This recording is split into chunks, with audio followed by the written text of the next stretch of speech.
Hello అండి, అందరికీ నమస్కారం.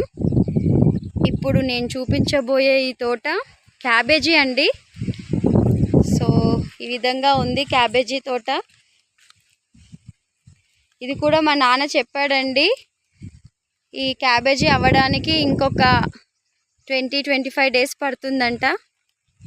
సో ఆలోపు క్యాబేజీ రెడీ అవుతుందని చెప్పేసి మా నాన్న చెప్పారు. సో ఈ విధంగా ఉంటుందండి క్యాబేజీ తోట. ఇక్కడ ఆల్రెడీ ఇది చూసారా, స్టార్ట్ అవుతుంది, అంటే క్యాబేజీ ఫామ్ అవుతుందన్నమాట.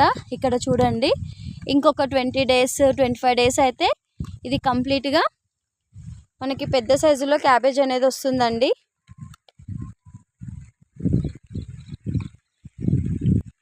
సో ఇదన్నీ కూడా పొలాలేనండి, నాన్న వాళ్ళ ఊర్లో. ఇదంతా కూడా క్యాబేజీ.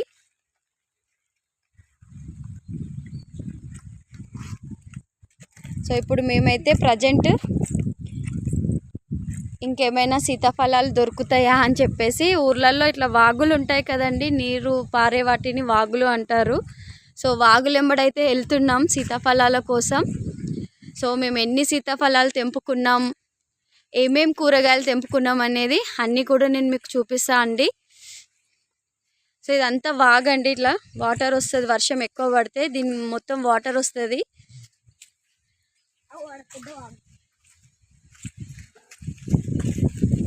సో ఇక్కడ కనిపిస్తుందండి, ఇది వంకాయ తోట. మేము ఇప్పుడు అందులోకి వెళ్ళిపోతున్నాం వంకాయలు తెంపుకోవడానికి. సో మేము బయటకు వస్తున్నాము అని చెప్పేసి మా మమ్మీకి చెప్పగానే మా మమ్మీ పెద్ద లిస్ట్ ఇచ్చేసింది, ఈ కూరగాయలు తీసుకురండి, ఆ కూరగాయలు తీసుకురండి అని చెప్పి. సో ప్రజెంట్ అయితే మేము ఈ వర్షంలోనే తడుచుకుంటూ ఆ వంకాయలను తెంపుకోవడానికి అయితే వెళ్తున్నామండి. మౌర్య పాబెట, వంకాయలు దంపేసుకొద్దాం. తాత వెనకాల మెల్లనడు, తాత ఎట్లా పోతుండో నువ్వు అట్లా నడువు, పడతావు మళ్ళా. మా మౌర్యకి ఇట్లా చాలా ఇంట్రెస్ట్ అండి, వర్షంలో తడవడము, ఇట్లా పొలాలెంబడి తిరగడం చాలా ఇష్టము. సో ఎప్పుడు వీలు కాదు కదండి, ఇలా అమ్మ వాళ్ళ ఊరికి వచ్చినప్పుడే ఇది పాసిబుల్ అవుతుంది.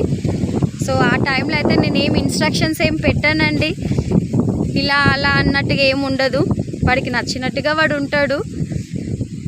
సో ఇదే వంకాయ తోట. ఇప్పుడు మేము ఇక్కడ వంకాయలు తెంపబోతున్నాము. ఇందులో రెండు రకాల వంకాయలు ఉన్నాయండి, ఒకటి బ్లాక్ ఉంది అండ్ వైట్ ఉంది. సో ఆ రెండు కూడా నేను మీకు చూపిస్తానండి.